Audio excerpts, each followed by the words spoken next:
All right, anytime you're ready. Okay, I am nervous. Just bear with me. So, it's taken me 46 years to stand here and tell you this story. I've done it twice now. Well, gotta get through this one first.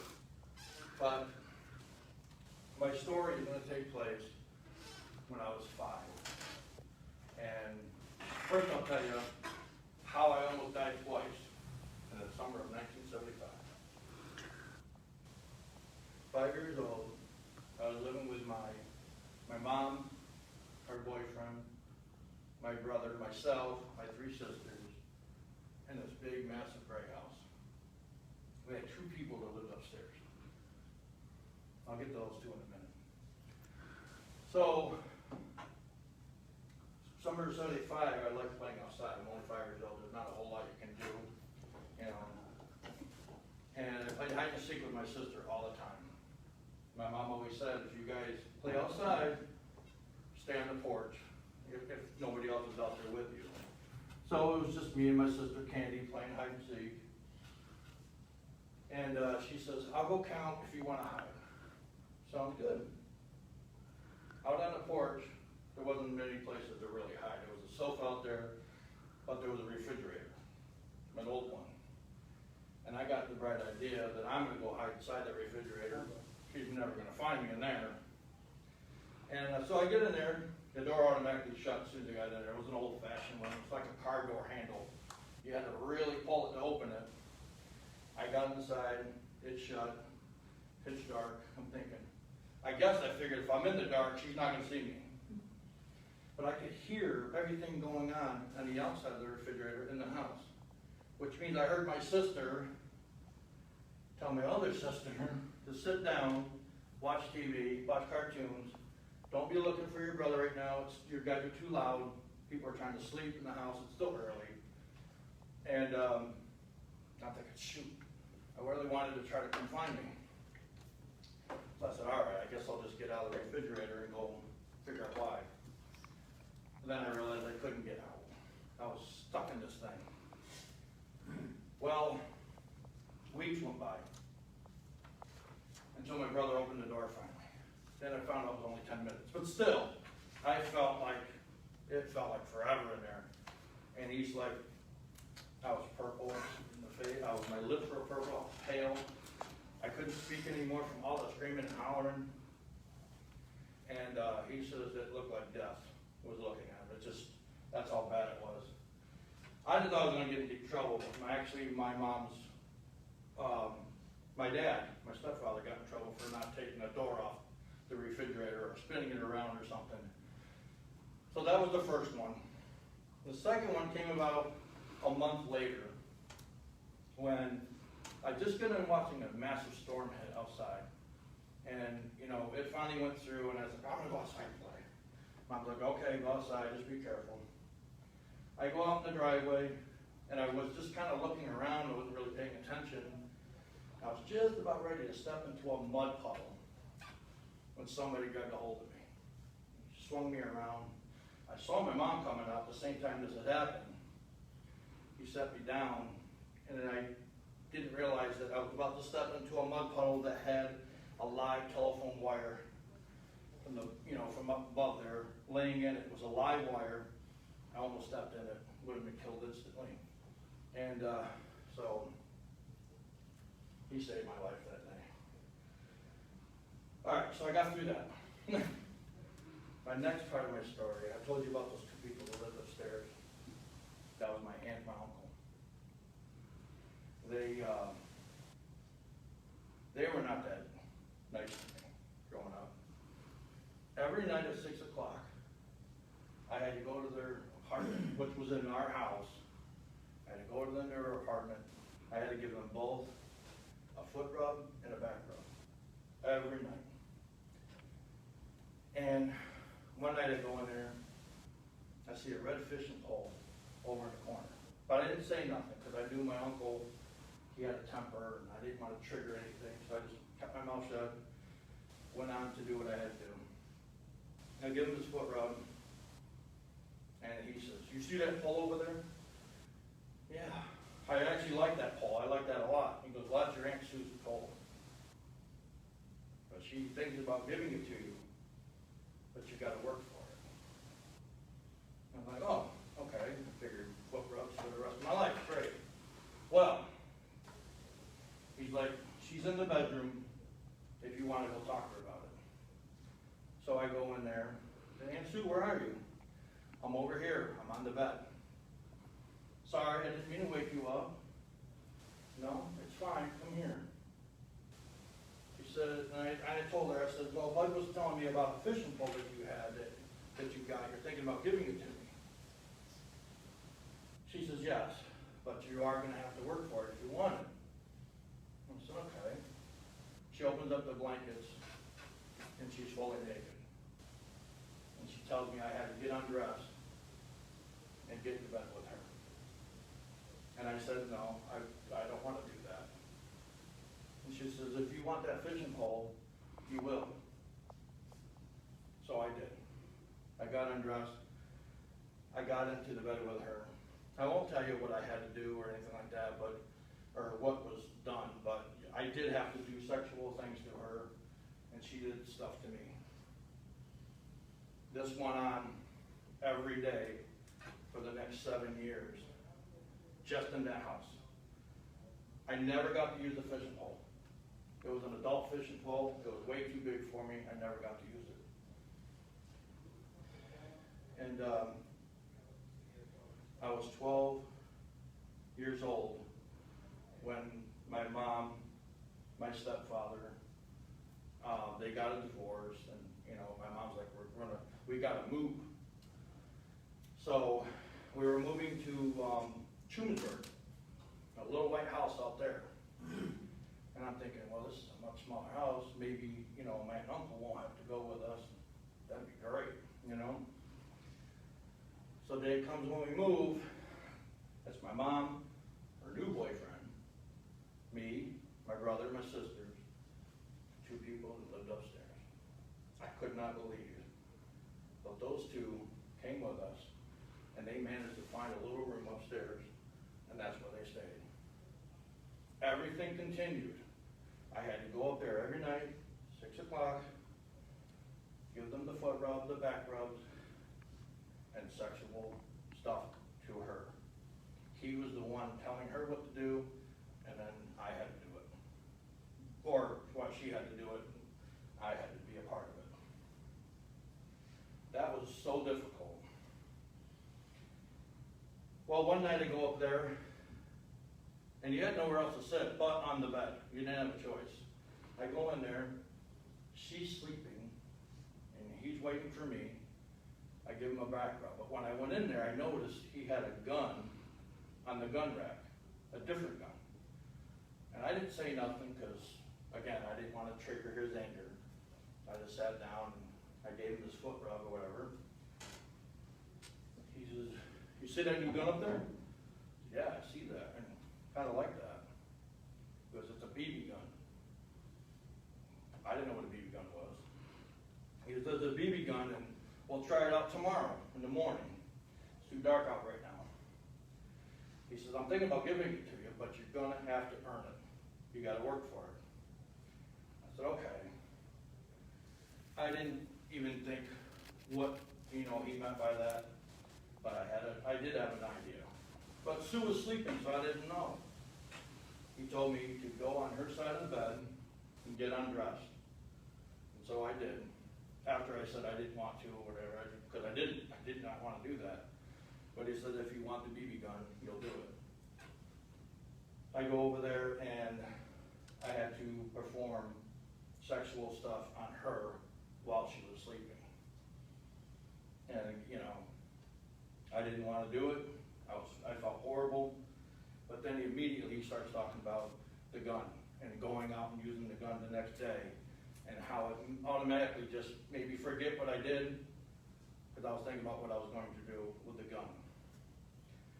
Well, he did take me out back the next day and use the gun, but then my mom got a whiff of what was happening.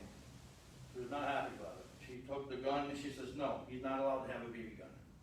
His older brother don't even have a BB gun. He's not going to have one. And And plus it didn't help that I shot a bird. So that didn't help. So I lost the BB gun, but everything still continued. My mom told me that we're staying in this house for 2 years, and then we're going to move again. Because right now because they're working on buying another house. So 2 years, every day, I kept thinking, oh, I cannot wait to leave. We're going to be leaving, I can't wait. 2 longest years of my life. 14 years old, we're finally moving. We're moving to Spencer, a big white house. I was worried because I'm thinking big white house, they're probably coming with us. Because now it's my mom, her boyfriend, me, and only 2 of my sisters. The other 2 older ones have moved out. And 2 people came with us, but they did not live upstairs from me. They lived in our garage. I couldn't believe it. They actually moved into our garage. Monsters don't always live above you. Sometimes they live in your garage. Every night, same thing. I had to go out to the garage, and I had to do the stuff. I don't even understand how these people, they weren't even nice about it. They were demanding, they were mean, they were always rude to me, and yet I still had to do whatever they told me to do, because I did. My uncle tells me, if you don't do what I want you to do, bad things will happen to your mother. And when you are told at any age that something's going to happen to one of your parents if you don't do what you're told, it just scares you into doing whatever it is they wanted me to do. I didn't care. I just was worried about my mom. And then I started getting into, I wanted to start working out, getting into shape. There was a girl in school I liked, and I wanted to ask her out. But this was a problem, and I needed it to go away so I could worry about asking this girl out. I had enough stress. And so I told myself, I said, I'm going to work out, I'm going to get in shape, I'm going to watch Rocky movies and learn how to box. And so if I have to stand up to my uncle, I'll do it. 6 months went by, because I didn't have enough nerve to go down there and tell him off. And it just took me forever. But one night, he yells to me to come down. Edward, get down here. We didn't have phones back then. We didn't have cell phones. We had phones. I'm not that old. So I go down there, and I walk in, and he's like, get over on Aunt Sue's side of the bed. I'm thinking, this is it. I'm doing something. Something's happening. I think I'm going to just stand up to him today. I get over there. I'm walking over there, and I stop, and I said, no. Excuse my language when I say this little part, but he says, what the fuck do you mean no? And I, hold your ground, Eddie. So I had to tell myself, I said, no, I don't want to do this anymore. And he comes over and he gets in my face. Now, this is the guy that's been bullying me around since I was 5. And he walks up to me and he does this.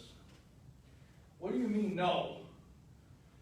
First time in my life, I'm looking down on my uncle. And I looked at him and I said, no, it stops today. And he says, why? Well, I can give you 1,000 reasons why, but I'm going to give you one. I said, there's a girl in school I like, and I want to ask her out. Who in the fuck is going to want some goofy-ass, ugly-looking kid who's so stupid to be their boyfriend? Who's going to want anything to do with you? I don't know. That's what I'm trying to find out. And this right here cannot happen. It's in my way. Get out of my face. I don't ever want to see you again. Okay. I didn't have a problem with that. That was kind of what my goal was. And I left. months later, they got a divorce. She left him, never saw her again, and he moved to Ithaca and hung out with his brother. And I didn't care. He was away from me, and I was no longer molested at that point. I started having seizures in school. I guess it was because my mom had one in '81. I don't know. I started having them, and I couldn't really get into sports or anything like that because I really wanted to. I got to play 1 year of football, but I didn't really do anything outside of practice. And my grandmother moved in the house. She had the whole downstairs pretty much to herself. My grandmother was a very, very difficult woman for me, my life. She was very, very controlling.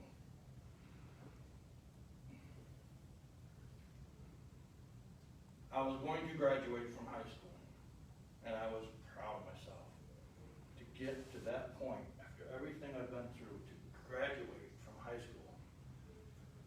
But because I spent 4 years of my schooling in resource room, to her it was not a high school diploma. It didn't mean nothing. It wasn't the same as everybody else's, even though it was exactly like everybody else's. And from that point, my grandma everything I did was, you're stupid. You aren't going to amount to anything. There's nothing you're going to be able to do, so stop trying. If I got a job, it's because, if I lost a job, it was my fault. Or if I couldn't get the job, it's because I didn't try hard enough. After I moved out, I actually moved to California for 6 months, but I started having seizures left and right, and I couldn't cut it there, so I came back. My mom says, come home and live here. So I did, and my grandmother says, we're going to go try and get you disability, because you need something. You can't work. And so I did. I got on disability. She was my payee throughout the whole time. And she told me, she says, you have to work around the house if you want money. Well, she says you have to work for it. Which I was like, what do you mean I got to work for it? I've heard enough of that in my life. But then she told me, she says, I mean like mowing the lawn, burning papers, gardening, clean the pool, stuff like that.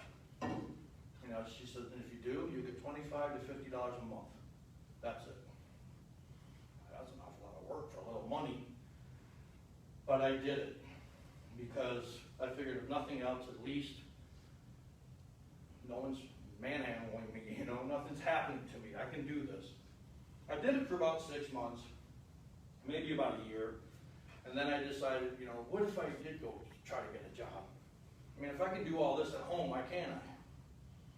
And I knew there was a place down in the town of Spencer, Raymond Hadley, and I wanted to go give it a shot. I go there, and you work in a freezer cutting fat off pigtails.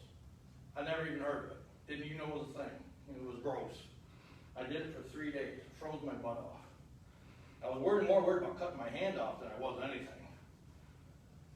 I couldn't do it, and I had to go home and tell Grandma. Yes, I couldn't cut it out. I couldn't do the job. It was too hard. She said, Dad, I figured you couldn't do it. I said, did you tell disability that I was working? No, because I knew you weren't going to be able to do it anyways. Whatever. I let that slide. Whatever. I get it. And then another year went by, and I said, I'm going back to the same job. Maybe there's got to be something I can do there. So I did. I went back, and I go in, and the place is completely different. They're actually running product now, like, wheats and oats and stuff like that. Everything was just getting shipped around the world. It was a business, and I was already liking it. I see the owner come out. He knew immediately who I was, which shocked me. He goes, Eddie, right? Yeah, how'd you know? People still talk about you. I was only here for 3 days. He says, yeah, I know, but your morale, it just gave everybody that laughter that they needed during the day. Plus, you're a good worker. Okay. I said, well, I was actually trying to see if you guys were hiring. They hired me. And everything was good. I had a great job. In fact, we moved out of that house back in the old house in Spencer, and we got a house in town. So I was only like 3 to 5 minutes away from work. Got married.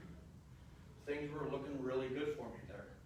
And I was like, well, I can't ask for much.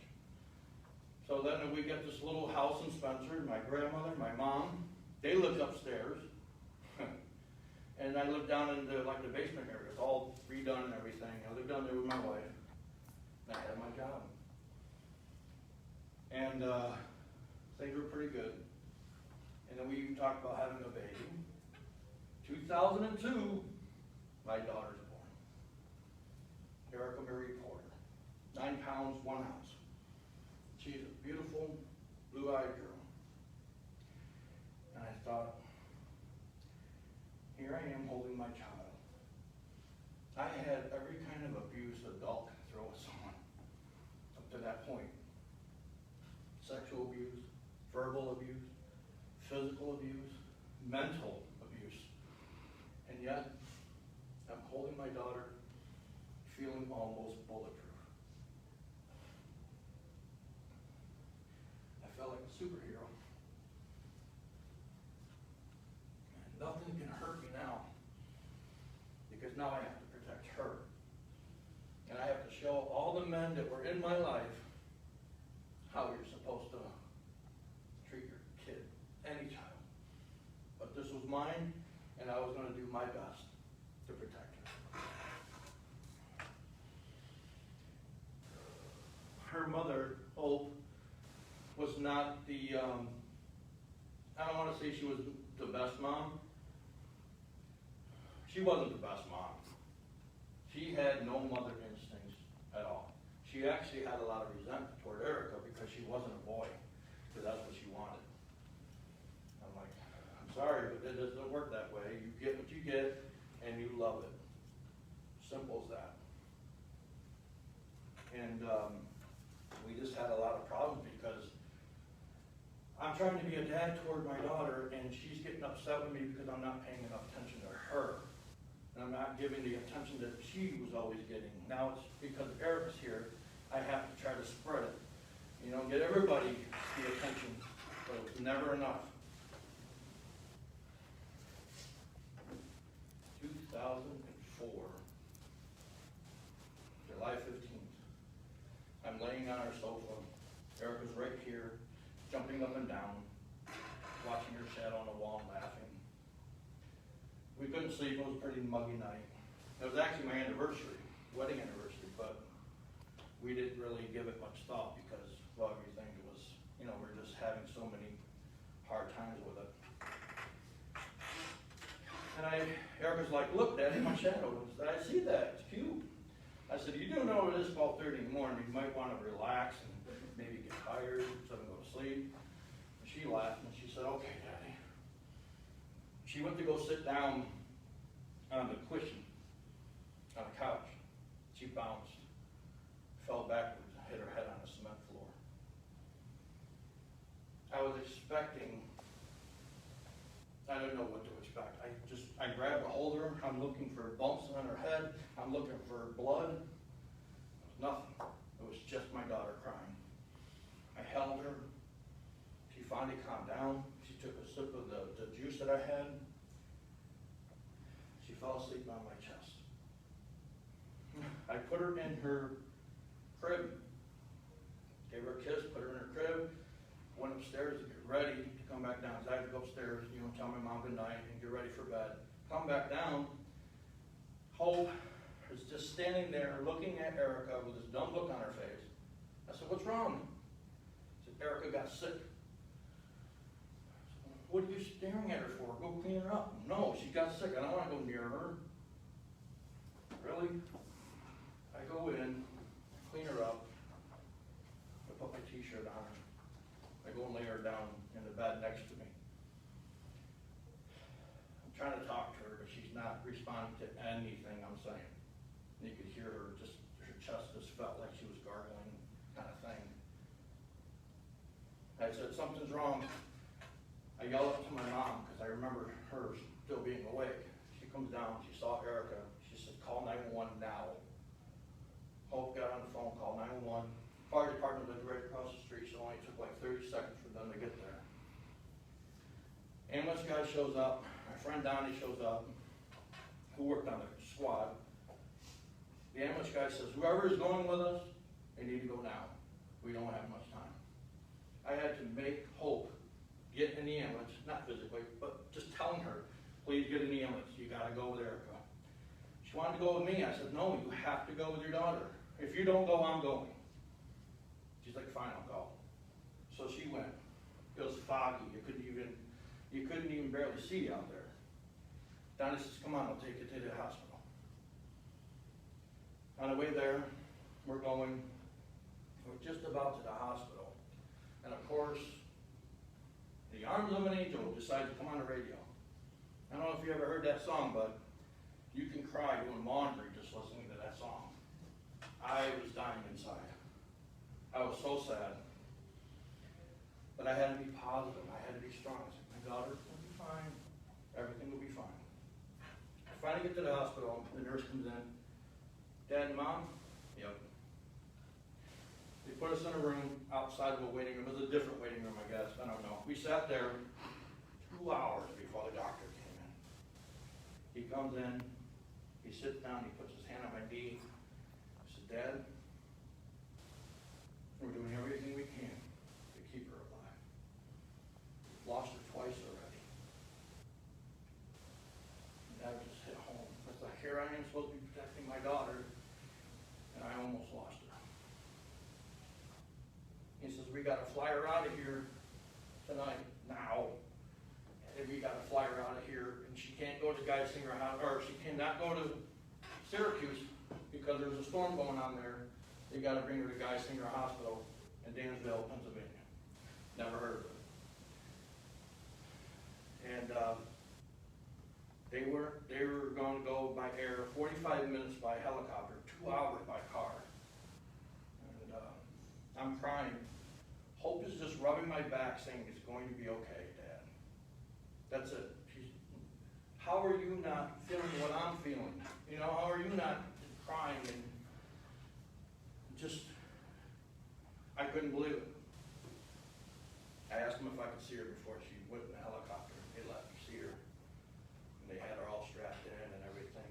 It really broke my heart. Because I felt like I let her down. And they took off. I watched them take off into the night. And so he took me there. It took forever to get there. When we got there, the nurse from the hospital said, go over across the street. There's a Ronald McDonald house. Get settled in. Everything will be taken care of. There's nothing you can do about it. Erica's heavily sedated. She's not going to wake up anytime soon. So we did. We did all that. My friend Donnie drove us, and he stayed with us the whole time we were there. So the 2 beds that were in there, I let Hope have one, and I let him have one. And I got to sleep on a cot that they brought in. And because I figured he needed a bed. He's the one doing all the driving. So we got to go see Erica the next day, and I stood there every day holding her hand, putting on her favorite videos and stuff. 3 weeks, not 2, sorry, 3 weeks, she woke up. 3 weeks later. And it was like a newborn all over. She had no strength in anything. And I was just happy she was alive. About a week went by, and the doctor comes in and says, can I talk to you both? Sure. Donnie left. He says, Erica's never going to walk and talk ever again. And I didn't believe it, but I didn't argue with him. I just cried. And again, Hope's just rubbing my back, saying it's going to be okay. And I just didn't understand that part. And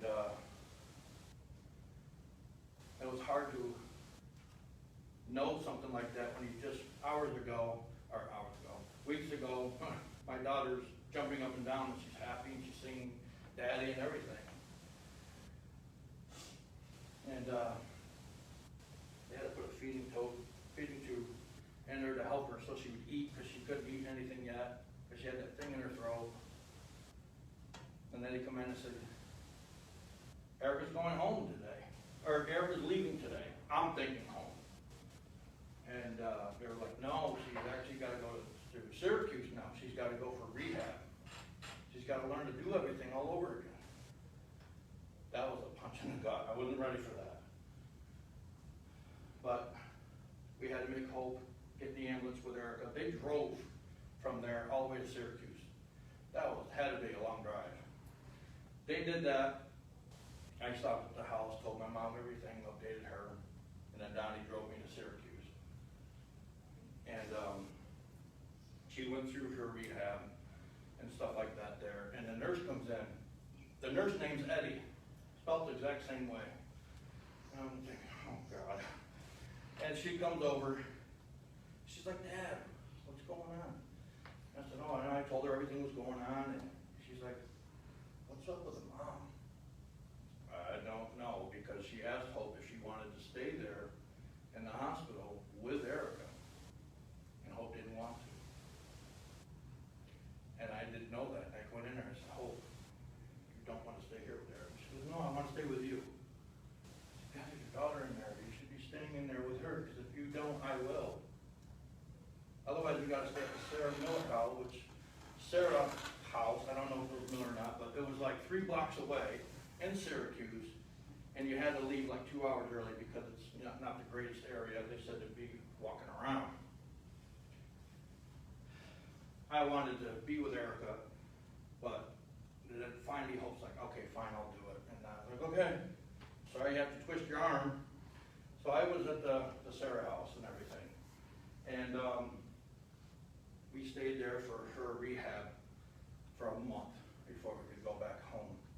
And Erica is she's been doing like a lot of steroids and everything to get her strength back. Completely different child from everything she had to go through. But she never stopped smiling. She was always happy, always going to see Daddy. And then we get home and she continued her rehab and stuff.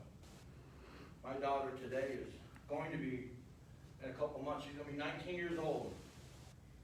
And she's beautiful, and she's happy. She may not talk much, or at all, but she definitely gets her point across when she wants something. And she doesn't walk, she runs, but she walks on her tippy toes everywhere she goes. And I would never trade her for anything. I'm very proud of that girl.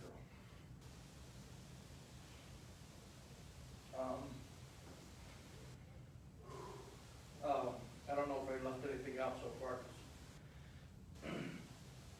but it brings me to my life today. And I've been through a lot to get to where I am, but people have had it worse than I have, and I'll always remember that. Somebody out there has it worse than I do.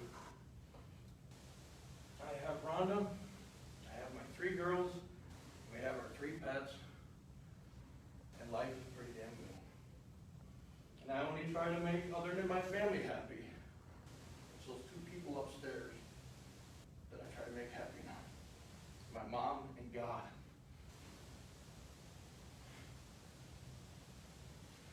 That's it. Thank you.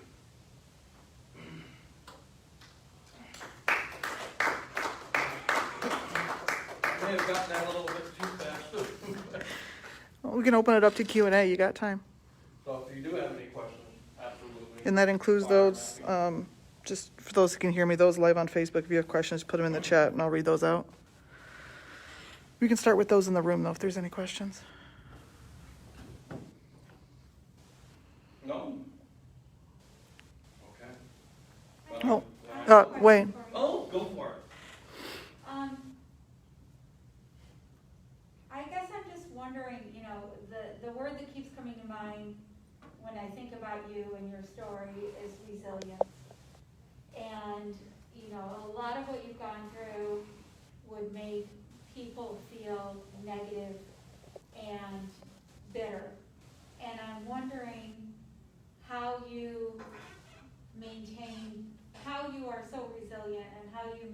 maintain such a positive attitude with everything you've been through?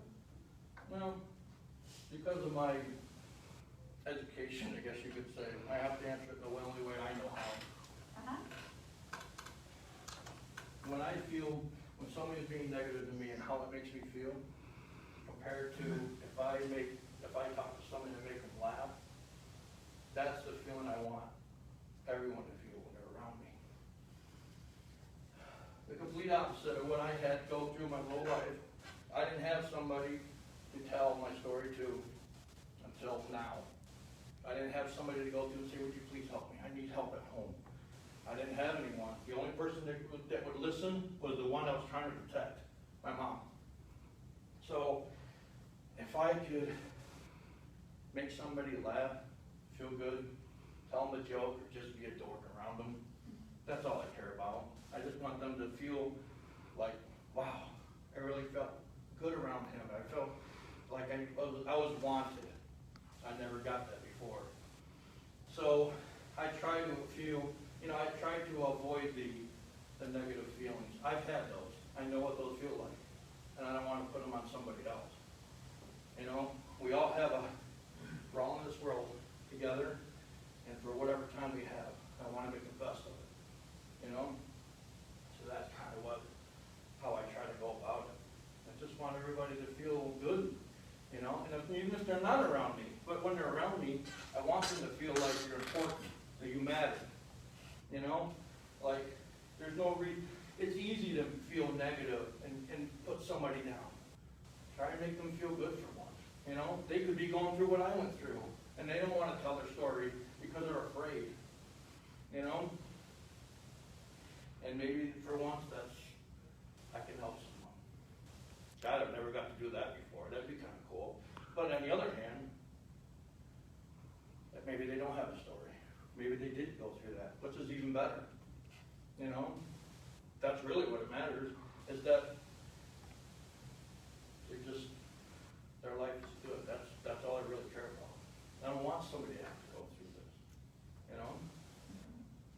I may have got off the rails on that question, but you just gave me a chance to talk about it. I appreciate it. Anybody else? Yeah, I want to know when this young lady came in the picture that you have such fun banter with, because you guys are you're so cute to watch. I want to know when she comes in the picture. 8.5 years ago. Yeah, you want to tell that? You want to tell? All right. I was on a dating website, POF, plenty of fish, and it took me, I was on it before, but then, I'll say it, I got banned for just being me. I was just trying to, maybe I was trying too hard, I wasn't like doing anything inappropriate or anything, but they just kept deleting me, stuff like that, and eventually you get banned, I guess. I don't know how I got there. 6 months later, I go back on, and it worked. I saw her photo, and I was like, well, she's in Dryden. I wonder if that's walking distance, because I couldn't drive with my seizures and stuff. So I was like, I should give it a shot. Well, she said hi to me, and then she didn't say nothing else for almost like a week and a half. And then one day when I was visiting with my daughter, I said something, I said hi again, and she said hi back, and she started talking. Probably 4 hours later, we're still talking. And I ended up telling her I loved her before I even met her. And she was like, okay. And then we met each other for the first time, and we pretty much have been together ever since. I told her one thing about mine. I said, I don't like to argue. I'm not a fighting guy. I don't like to argue. If you're mad at me, shut up, walk away, because that's what I'm going to do. Don't say something we're both going to regret later. And I've always dealt with that. I've always said that. And I also said, don't go to bed mad. That don't always work, but I always say that. And she's my best friend. We don't always see eye to eye in everything, but, most of the time I end up agreeing with her anyway. So, I sleep better, and plus, kind of end the conversation so I can get back to what I was really trying to do. And it's safer. She's got 2 kids, both adorable, love them both. I treat them like they're my own, and She loved Erica like a mother should. I can't ask for anything better than that. You know, so yeah, she is definitely my hero. And she's the one that makes this possible, to give people a voice. You know, if I had this thing 46 years ago, probably still would have done it, but I would have tried, because I'm nervous, you know. But she does. She helps people, and she doesn't judge. She just definitely rewards people. And she looks at life the way I do. We're all in this together. If a bowl of fruit can get along, why can't we? Because you got different colors, and you got shapes and sizes. They can get along. I don't see why we couldn't. I hope that helped. It did. Do you want to mention the one thing you did leave out, because I know I didn't record the first time, how you were in high school, like your behavior? I beat up bullies. I got in a lot of fights, but I was beating up people that needed to get beat up. I didn't just beat up little Timmy because Timmy was, you know, a scrawny little dork and he needed to be beat up. I beat up the guy that was on the football team that was always giving somebody else a rough time. And I'm not saying I was right. Fighting's wrong, I know that, but when I see people being bullied the way I was bullied, just in general, I stood up for that person. You know, I got in trouble for it too. Sometimes I get suspended for a month out of school because of it. And of course, then you're famous for one day in school. Everybody's like, "Oh, you did a good job, thank you." And then the next day, you're back to being nobody. So then I realized that fighting was probably not the answer to everything. You know? Yeah. So this class is for folks who are about ready to either go into the social work field or the human services field. So I wondered if you could tell them maybe what they could watch out for, you know, when you were a kid and you weren't able to tell people what was going on. A, what to watch out for kids who are experiencing trauma, who aren't able to talk about it, and B, what might have helped you if an adult in your life had come to you? What do you feel like they could have said to you that would have been helpful? Well, to try to understand your question, because, you know, my mind, it doesn't quite grab everything. I think it would have been a huge difference if an adult came up to me and said, "Is everything okay at home?" No one has ever said that to me, because I would have said, "Geez, where do I start?" Even though I am trying to protect my mom, because there's a lot of times where I felt like, gee, I don't want to say something, and then they're going to go to my house or make a phone call to my mom, then my uncle gets in trouble, and then he takes it out on my mom, which is also her brother. And that was really the only thing that always kept telling me, protect your mom. So, but if somebody would, in my heart, if somebody would have said that, I probably would have said, how can I tell and still protect my mom? You know? My mom was my best friend. And until I lost my mom in 2015, you know, she was the one person I always had in my corner that I could go to. But yet I couldn't tell her what was happening because I wanted to protect her. I told my mom 32 years ago what Uncle Bud and Aunt Sue were doing. It took me 32 years to say something to her. And she took it completely different than my grandmother did. My grandmother just called me a liar, and my mom was just, you know, I apologize, I'm sorry that happened to you, I'm sorry I didn't notice, and stay away from him. You know, he died a year after my mom died. But he died in his sleep, which bothered the hell out of me, because that's not how I wanted him to go. He should have died in a prison cell, but unfortunately, he didn't. And yes, I have sisters, but I couldn't tell my sisters. I couldn't tell their story. That was for them to tell, not me. So my story was just about me, not about them. So, you know, so yeah. He's not an innocent person. Just because he may have been calling the shots when it came to me, there was a lot more going on with him in his life. So, again, not related to the, not related to the question. Here, Wayne, No, it was actually, very much.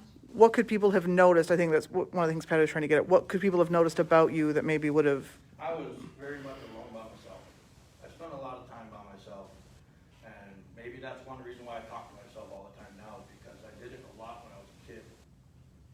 Because I would use my voice and say what I was trying to say to someone else when no one was around. I would tell myself all the time. And that's helped me get through life. That's why I still do it today. Now I'm just a creepy guy doing it. Before I was a kid, now I'm just an old creepy guy talking to myself. Yeah, there's something wrong with that guy. Well, that's because that's what I had when I was little. I had me. I had my own voice. And so being alone and being afraid to be around a lot of people, which is weird because you think one-on-one would be a little more intimidating than a group of people, but that's how it was. I was always afraid, and then I would cry over the simplest little things. So it's just, not because you're a crybaby, but because you're sensitive and you don't know what's gonna happen, you know? And he knew how to trigger my emotions. And just, I got in trouble for a time for stealing $1. Well, I got accused of stealing $1. And I didn't steal the dollar, but I got accused of stealing $1 from my aunt's cousin. And he made me stand there with 2 dictionaries, holding them out like this. And if I dropped one, I got spanked. And I had to hold them out until I admitted that I stole the dollar. I didn't. Somebody else said they did, but they didn't either. And then they got soap in their mouth. But that was the thing that he did. He did things like that. I mean, the whole foot rub and the back rub thing, that was torture. You know, it wasn't because my uncle, you know, was an adult and I was a kid and I have to do what I was told. It's just, I didn't feel like it was necessary. They could have done that for each other. You know, that's, couples do that. Sorry, off the subject. But it's allowing me to say other stuff. You guys ever heard me when I said my stepfather? I never mentioned my real dad. My real dad abused me when I was 3. Physically abused me. And so my mom, my sister Candy, and the rest of us all left. I have to say that because Candy was a part of it, and that I do know. But I don't know to what extent I was physically abused. I remember I got my finger slammed in a cupboard door on purpose because I was crying. Which, obviously, that did not make me stop crying. So I don't understand why that had to happen. But a lot of it was what I was told had happened when I was young. So I can't sit here and confirm anything. I was only 3, I don't remember too much. But that's why we were told why we had left my real father.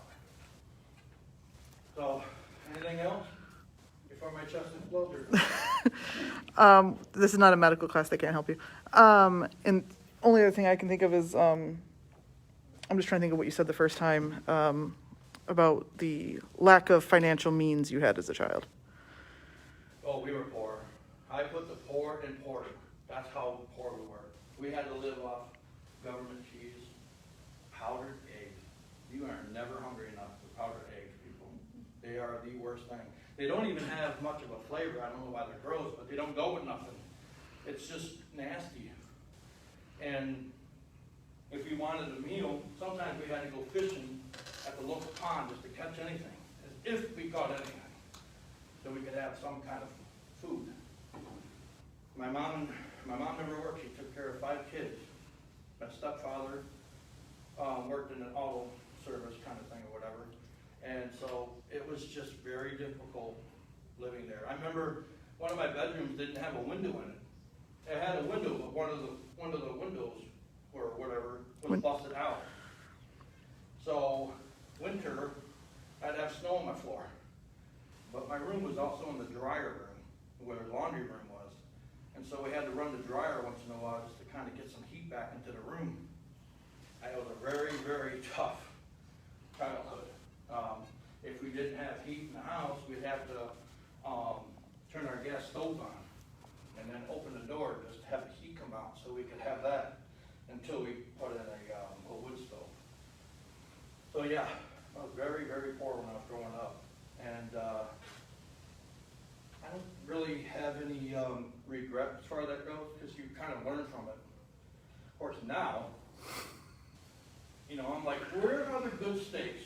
Sir, I need to go get one, you know? So I'm a little bit spoiled now, but she kind of puts me in check and stuff. And so, yeah. Well, let's put it this way. When I met him, in his apartment, his cupboards were pretty much empty, minus a large jar of pepperoncinis that was probably about this big. And I opened his fridge, and there wasn't, well, I don't think there was anything in there, maybe Yeah, I don't ketchup. think there was much in there at all, no. And now I tease him because I said, well, somebody's gotten used to a different life, because now he's like, oh, we need to go get the Parmesan cheese at Wegmans, because I don't want like the, you know, no, he wants his block of Parm from Wegmans, so. Or- And believe me, there's times where I have to kind of check myself. It's like, you just calm down.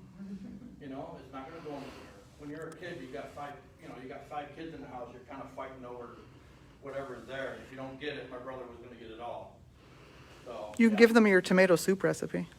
Oh yeah, my ketchup and water.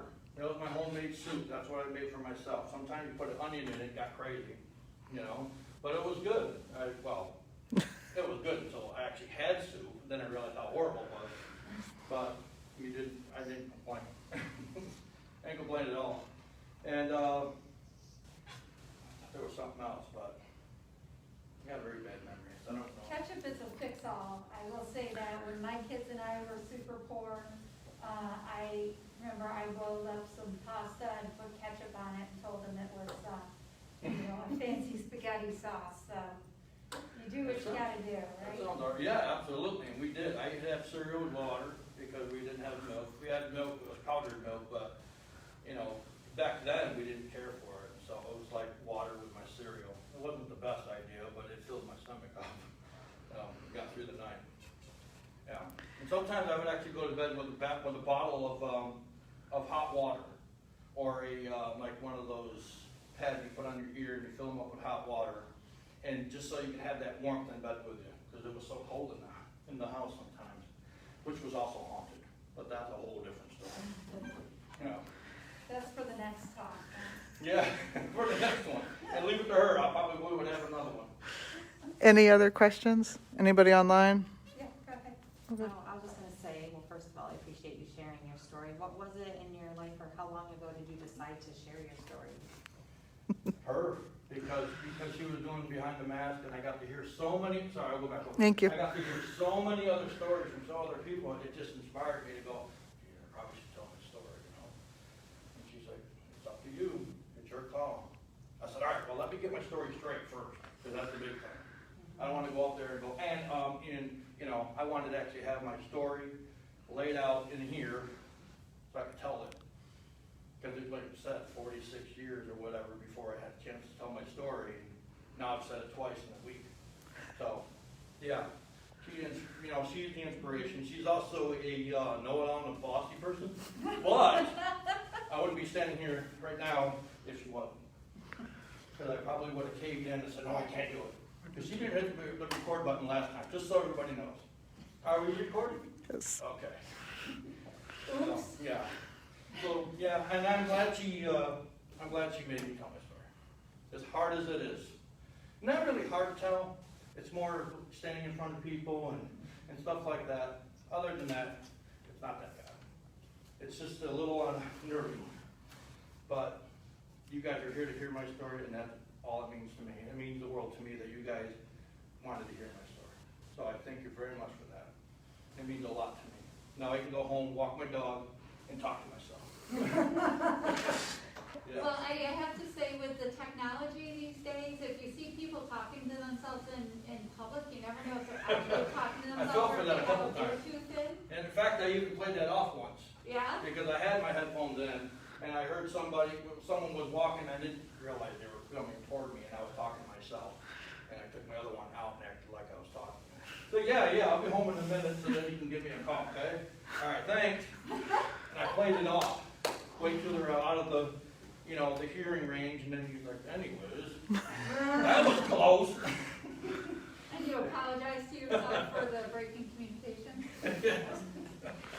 Yeah. But that's who I am. I'm not afraid of it. I'm not ashamed of it. If somebody hears me talking, oh well, it's just, I'm going over my story. You don't understand. So, and that's why my my sisters gave me crap for that story, for my story. Because they don't see my story. They never heard about my story. They didn't know about my grandmother. Did they go through any of what you went through? Did What's you that? go and give them the- Well, I can answer that off camera, Yeah. but I don't want to answer it on camera just because if they are watching, I don't want to feel like I'm stealing their story or something like that. They're not here to deny or confirm much, so I just want to be careful on how I say Yeah. things. And I don't want to hurt them, you know, Yeah. so they may not be ready. No, no, no. Yeah. I guess. And, but yeah, that's my story, and I'm sticking to it. Well, thank you so much